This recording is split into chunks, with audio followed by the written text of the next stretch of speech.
Hi, everyone. It's Dr. Arlene Diamco, the multidimensional MD.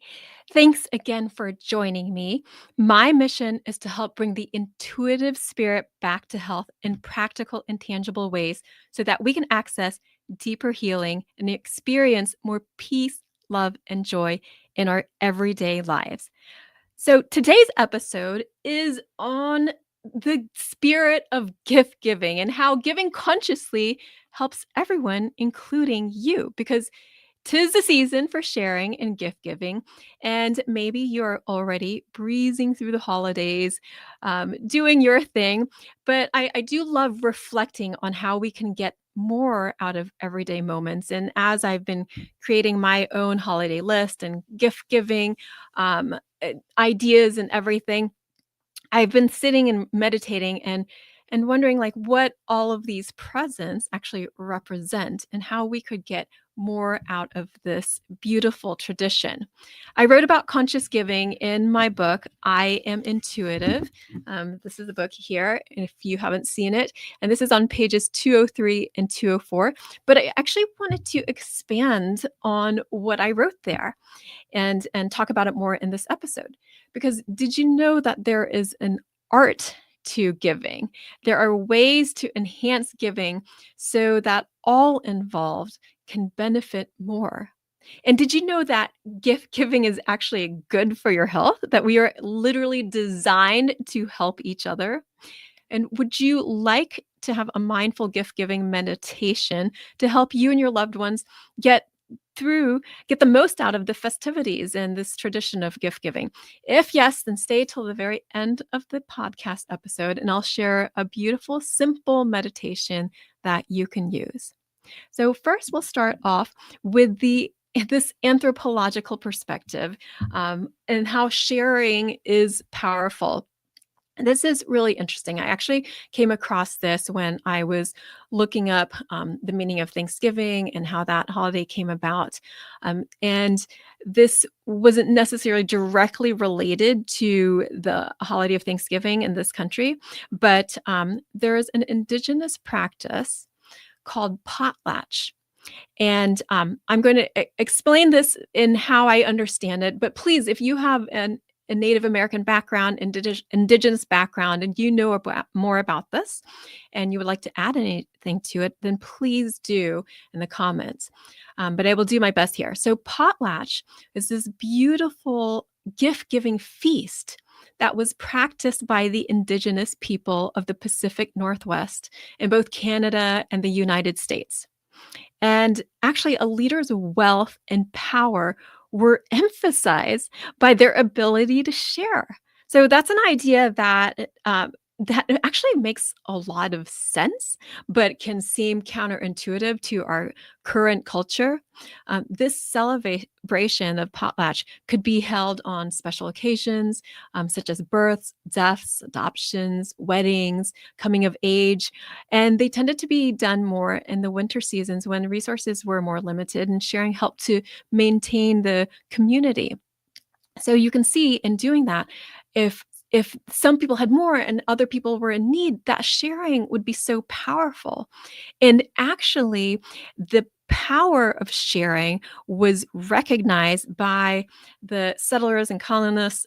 And because they thought that they could not control the indigenous people if they were helping each other by sharing. So and also, they were against this idea that a single family could not accumulate most of the wealth. So to them, that sounded preposterous. Like, why would you have built-in structure where you were meant to share resources and gifts and possessions? It didn't make sense to them. It does sound the opposite of our current like consumer mentality that more is better. So this is absolutely amazing piece of history that I haven't heard many people talk about. But in 1885, from 1885 to 1951, I mean, less than 100 years ago, the government of Canada actually banned potlatches. They banned celebrations to gift give. Can you imagine banning gift giving? A gift giving celebration? I mean, that is absolutely ridiculous. And you see how many holidays that we have and celebrations that we have where gift giving is actually a normal and beautiful and gracious, generous part of the celebration that means so much to us as it does in these winter holidays with all the many celebrations that we have. But to have actually outlawed it for almost 3/4 of a century, and that it would be punishable if you celebrated in this way, what are we thinking? But we want to bring this back into our perspectives now because knowing these anthropological perspectives that there is this power in sharing and maintaining the community is so important. And so we can think about how why this is important because it actually helps to helps your helps not only the people that you give to, but it actually helps the giver. And so then we get into the health benefits of gift giving. So gift giving actually raises feel good hormones in neurotransmitters. Anytime you give a gift, especially if you're not pressured to give a gift that you are choosing out of your own free will to share, to be gracious, to be generous, to live in this feeling of abundance, then your serotonin is you get a boost in serotonin, which helps to lift your mood. You get a boost in dopamine, which helps to give you pleasure and this sense of purpose. And you also get a boost in oxytocin, which is also called the love hormone that helps you feel connected. Isn't that amazing that you get all of that? And you can also have other benefits too. We see that in studies that it helps to balance blood pressure, it helps to boost the immune system. So there are so many actual physical and physiological benefits to gift giving. And the same responses can occur when you think positive thoughts about someone or pray for someone else. Both the giver and the receiver benefit. And researcher journalist Lynn McTaggart actually found that the health benefits were also often even more in the giver compared to the receiver. But either way, it is a win win win that you are helping another, you're helping the community, you're helping yourself. And we are meant to be altruistic. We are literally designed as human beings to connect and help each other. So, and we see that with this hormonal release, neurotransmitter release, when we do things that support each other, they also support our own health. Isn't that amazing that we are designed to do that? That this is how we can improve the world by helping each other? So there are actually energetics to giving. And when you're in this feeling of abundance and love, because love is abundance, love is infinite. You can never run out. So when you're in that feeling, then you're sending a message to the universe that you're already in abundance, and you are in this feeling of feeling thankful for being able to give and being in a position to share it with another person. And so it sends out this message that the universe hears and will actually bless you back. You will get more in terms of what you give out will come right back to you. So whatever you put out into the world naturally comes back to you. And this is true for any kind of feeling, emotion, and thought. So, this is why we actually want to be really conscious and mindful of how we think, act, and move through the world. And when we give more consciously, then we enhance the gift giving process. We enhance the benefit of both the giver and the receiver. We enhance that ripple effect of the energy that we are putting out into the world. And we also want to be mindful of maintaining the balance in giving because you need to first check in with yourself. Do you feel called to give? Giving voluntarily instead of from obligation is more beneficial for both you and the person receiving because it also helps to for you to avoid compassion fatigue or a volunteer burnout. Because if you're feeling pressured to give, or giving out of obligation, or maybe you don't feel called to give, or maybe you don't feel you're in the position to give, then you might be giving out of a feeling of lack, and then you're not sending the proper message out into the universe. Even though you have this act of giving, it's like the mind and the motion, the feeling of it aren't aligned.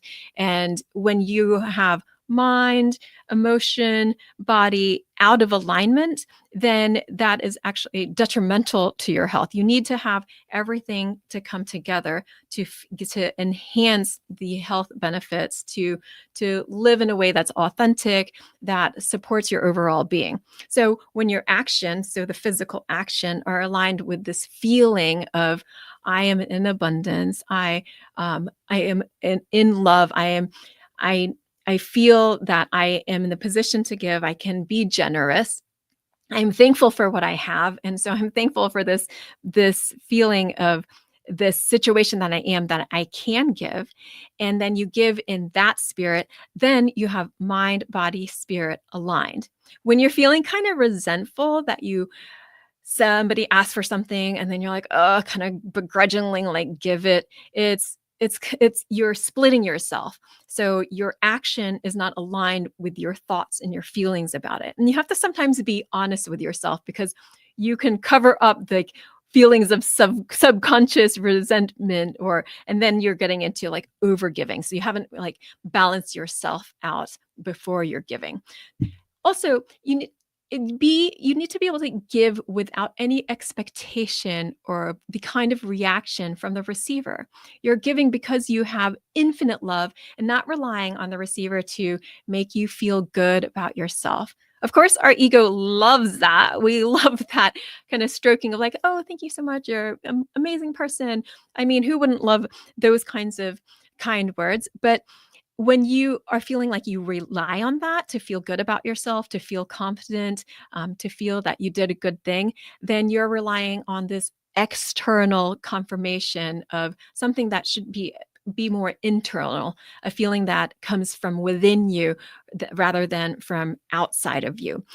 Because if you're relying on that confirmation, that external validity, then you're not really feeling stable from within, that you need that to feel like you're on stable ground. But even better would be if you have that feeling from within, so you can give freely, free giving without needing the other person to reply or respond in a certain way for you to feel good about that gift giving process.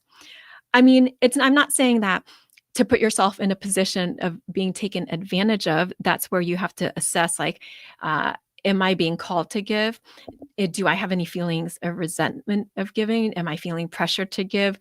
So that you align yourself first before the gift giving, so you don't rely on that external validity to make you feel a certain way. And so that gets us into this mindful meditation for the art of gift giving. And this is a beautiful sphere meditation that you can use for so many different things. So the first is to help ground and center yourself in peace, love, and joy. So you imagine a sphere. It can be whatever color that you would like. You could do pink for love, blue for peace, or yellow for that abundance. Whatever you would like to imagine, whatever it means to you. So imagine your sphere, could be a golden sphere, and let it be filled with peace, love, and joy. And just breathe into it for a moment and allowing yourself to feel that. I breathe in peace. I am love. I am joy. I am abundance. I am peace.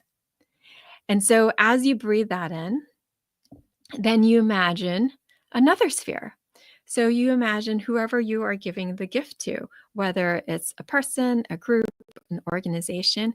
Now imagine a similar sphere of peace, love, and joy.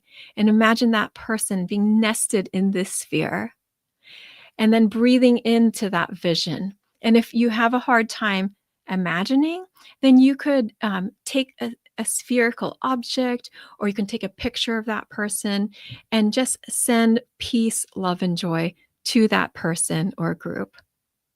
And take a moment to breathe that in. And then, whatever you are giving, you imagine a third sphere and wrap your present in that sphere. And so you have that peace, love, and joy sphere. So whether it's a physical present, a financial present, a volunteering time gift of your presence, then wrap it up in that and breathe that in. And just take a moment. And even if you just did this for really minutes at a time, it would enhance your gift giving so that it is more conscious. And you can use this practice whether you are giving a physical, again, or financial gift, or you're serving food or serving tea. So then imagine I'm giving a meal. Even while you're cooking, I imagine peace, love, and joy. When I serve the meal, I imagining it wrapped in peace, love, and joy, sphere of it, or giving it some tea and sending a note to a person, an email, a text message, a letter. So you can wrap that text message, that email, that letter in this sphere of peace, love, and joy. And then imagine, I mean, what if someone did that for you? How that would feel wrapped in that energy of peace, love, and joy, that it would create this when it's like this sphere bubble wrapping. And then when you open it, it's like all of that peace, love, and joy just expand infinitely. And this is a way to just get the most out of your gift giving and make it a mindful practice so that you can get more out of it. And then the people that you're giving can get more out of it. And in the process of choosing presence and what you're called for and what you're called to give, that the whole process, the journey of it is also this mindful practice. And so not it's the art of walking it. So whether you're choosing a present, giving the present, and then living in the afterglow of that does not have to rely on what the other person does, say, or how they respond, but that you are creating this world of peace, love, and joy for yourself. And when you give that gift of peace, love, and joy, you're creating more of that into the world. And then people get to feel that all around you. And I think that's just absolutely amazing. And a beautiful way to enhance the holiday season. And so, lastly, I want to close with, if you are feeling called to, then please, give to our foundation, All Worlds Foundation, which is a 501c3 nonprofit dedicated to helping people and communities recover from stress and trauma, whether physical, mental, or emotional. And again, absolutely no pressure. We would love to have your help so that we can help more people. And if you have benefited from any of our services from All Worlds Health, then consider paying it forward. And I will drop the link in the comments below, in the description below, and you can donate through our donation link there. Have a beautiful holiday season. Thank you so much for being here with me. If you would like to connect with me in other ways, you can on Instagram at All Worlds Health, on Facebook at All Worlds Health and Pediatrics. And you can also sign up for my e-love letters. I send them out about once a week, and that's at allworldshealth.com. Lots of love to all of you. I believe in you, and I hope that you believe in you too. And have a beautiful rest of your week. I will see you next time.